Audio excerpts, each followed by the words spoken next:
Los bancos comerciales españoles se rieron en nuestra cara, lo han hecho muchas veces, pero se rieron en nuestra cara durante la pandemia porque se aprovecharon de las ayudas públicas que otorgó el Estado, el gobierno de coalición en su momento, para hacerse todavía más de oro.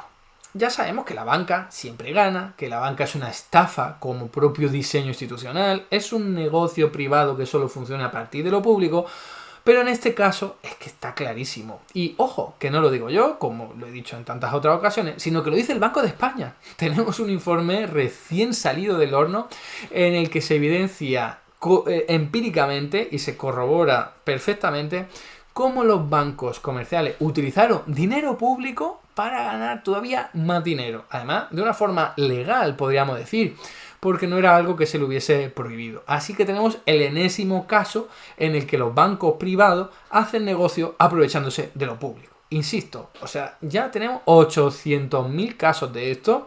Es un argumento más para clamar en defensa de la nacionalización de la banca privada, porque solo hace negocio a costa de lo público y robándonos a los clientes con comisiones, con tipos de interés elevados, etcétera, etcétera. Así que vamos a hincarle el diente a este estudio que voy a tratar de resumir y digerir, porque bueno, siempre los estudios del Banco de España son un poco difíciles de leer, pero voy a traer aquí los extractos más sencillos, más importantes, y vamos a ir hablando y concretamente traduciéndolos. Así que venga, vamos a ello. Aquí lo tenéis, ¿vale? Está en inglés, pero bueno, lo he pasado por un traductor rápido para que podamos hablar directamente en castellano. Fijaos, el título es Bancos contra Empresas. ¿Quién se beneficia de la garantía de crédito? ¿No? Un documento de trabajo de ahora, mayo de 2025. Entonces, vamos con una explicación de en qué consistieron estos avales, estas garantías, ¿vale?, de crédito que otorgó el Estado español en 2020 y en otros años que también comentaremos, ¿no? Y por supuesto lo habían hecho también en el pasado.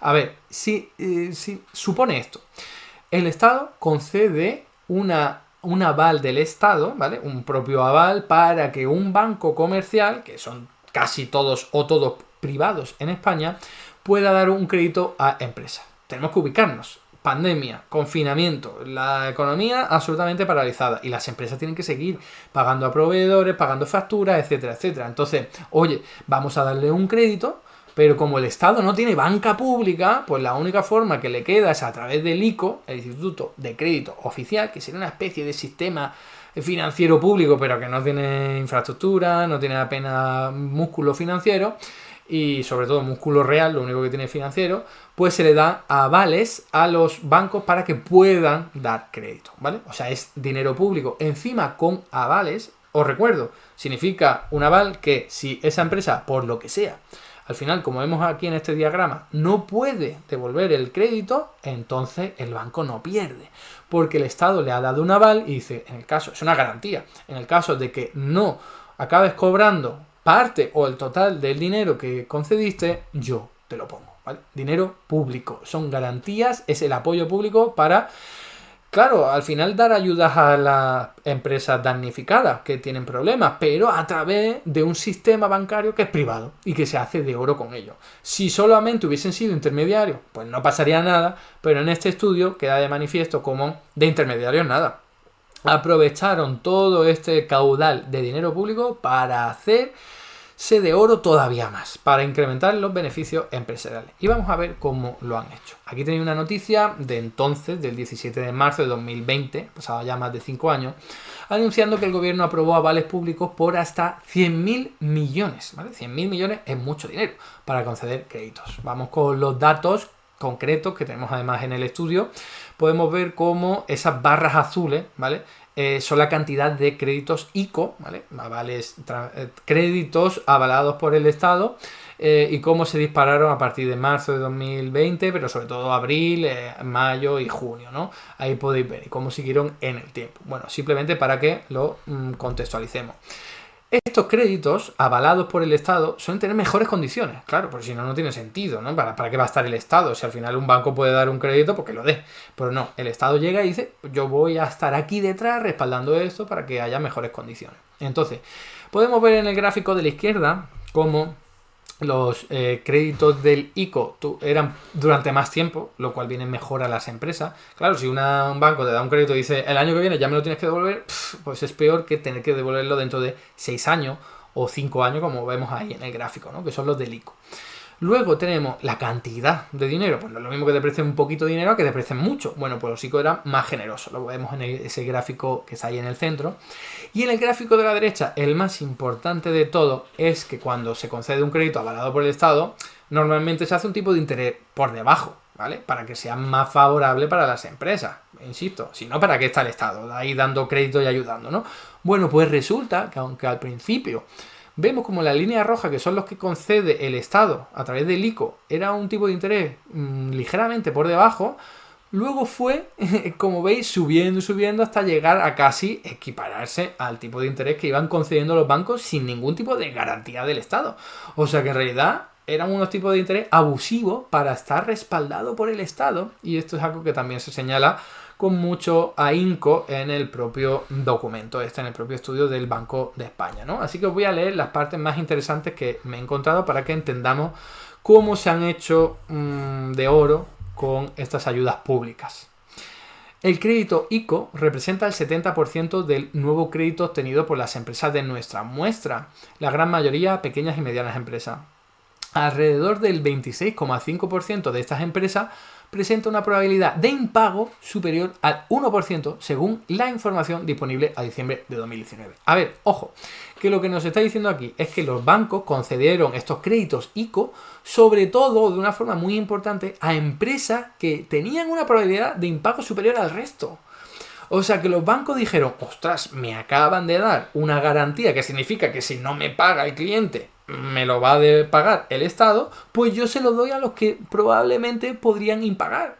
O sea, los que más probabilidades de impago tienen, a los que con bastante probabilidad me podrían no devolver el dinero. O sea, eso es utilizar una garantía pública de forma irregular, de forma injusta, porque tú estás utilizando dinero público para tus propios intereses, ¿vale? Estás diciendo, no, estos clientes que son los que más probabilidades hay de que no me devuelvan el dinero, se los voy a dar todos los créditos que haga con el aval del Estado. O sea, eso es aprovecharse de una forma muy, muy descarada. Y este documento, insisto, del Banco de España lo corrobora, ¿no?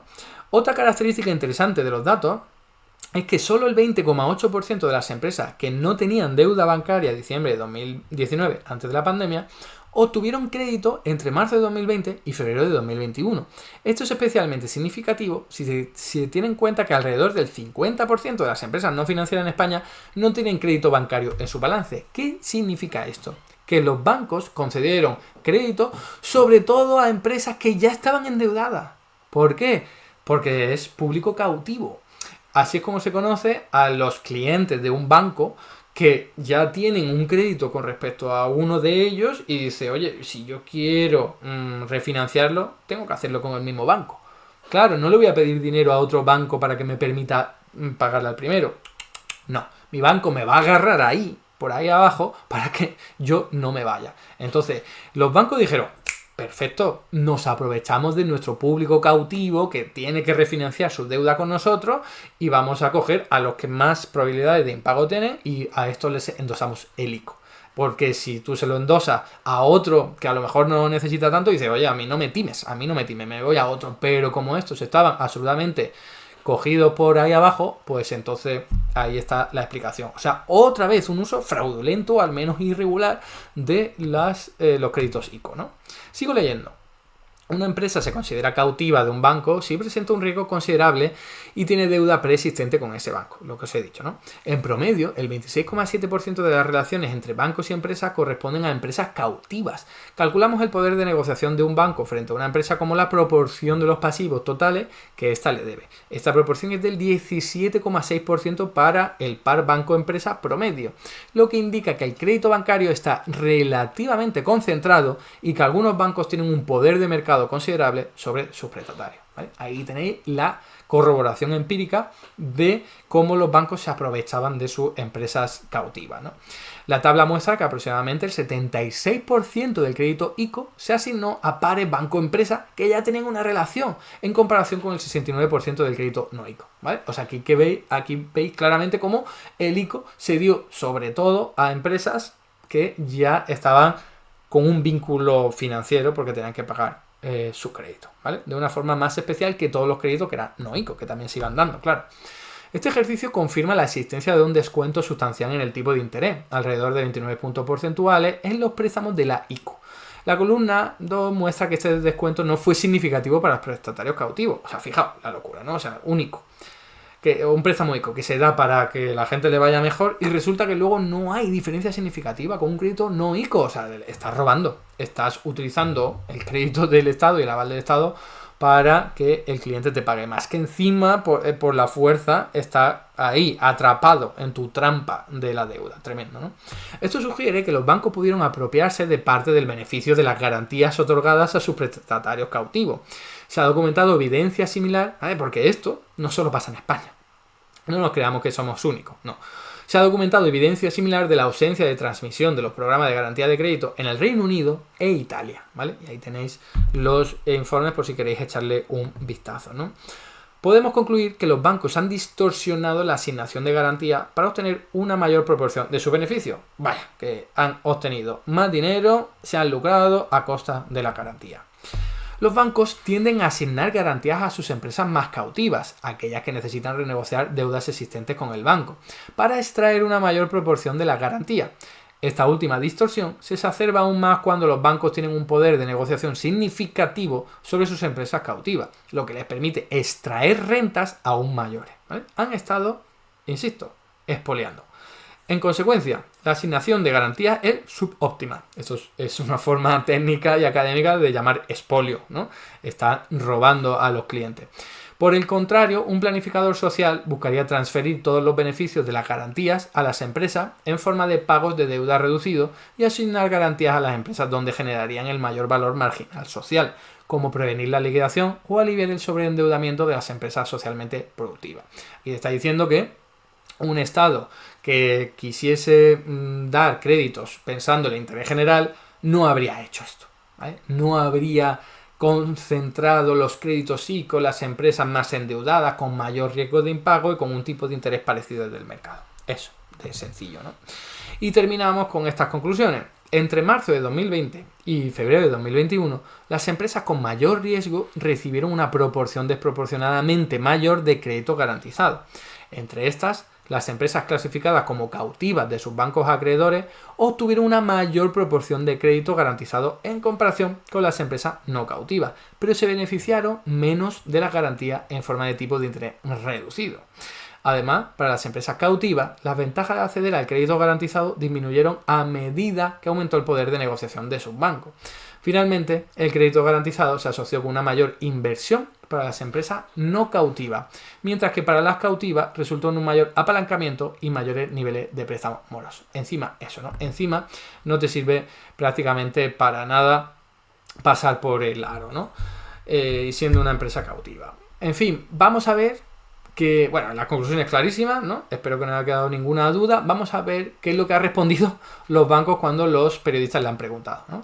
Oye, ¿qué opinas de este informe en el que se dice que os habéis aprovechado de vuestros clientes atrapados utilizando los créditos ICO? Dice: desde el sector bancario se defienden de estas conclusiones y afirman que salvar empresas con problemas era el objetivo último del plan. Pues ya está. Ya está, pasando del tema, ¿no? O sea, sí, dan una respuesta, pero que no tiene nada que ver. O sea, te están diciendo que te has aprovechado de empresas que estaban más apalancadas, endosándoles a ellas esos créditos, porque si no pagaban iba a estar el Estado defendiéndolo, y resulta que dicen, no, es que lo importante era ayudar a las empresas. Coño, pero háblame de lo que te he dicho, de lo que ha dicho el informe, que es que te has aprovechado. Pues nada, no dicen nada, obviamente, ¿no?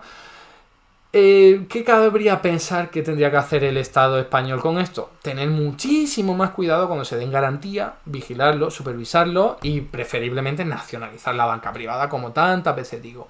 ¿Pero qué es lo que ha hecho el gobierno de España? Esto. Seguir dando más avales, más créditos ICO Ya no estamos en pandemia, ahora estamos en una situación geopolítica complicada y con cuestiones bélicas encima de la mesa. Pues, ¿qué es lo que dice? O sea, ¿qué es lo que se ha hecho? ¿Qué es lo que ha hecho el Estado español? Fijaos, ¿no? Con Sánchez a la cabeza. Anunciar un paquete de 14.100 millones para mitigar el impacto de los aranceles, que es el grueso de los recursos que se destinará a préstamos a las empresas. 6.000 millones de avales y préstamo de ICO. También 6.700 millones de otras partidas, pero fijaos. Se sigue con lo mismo. ¿Qué es lo que va a ocurrir con estos préstamos ICO? Pues lo mismo, mientras no se controlen las empresas bancarias, mientras no se le controle, mientras sigan siendo privadas, pues van a utilizar lo público en su propio beneficio. Y esto es absolutamente inadmisible. Y espero que en algún momento este gobierno, otro o quien sea, le metan mano. Porque basta ya de que nos roben, de que aprovechen lo público para su negocio privado. Hasta aquí el vídeo de hoy. Muchas gracias por estar ahí y si te ha resultado interesante no dudes en comentar, darle like y compartir, que la teoría económica dominante no se combate sola.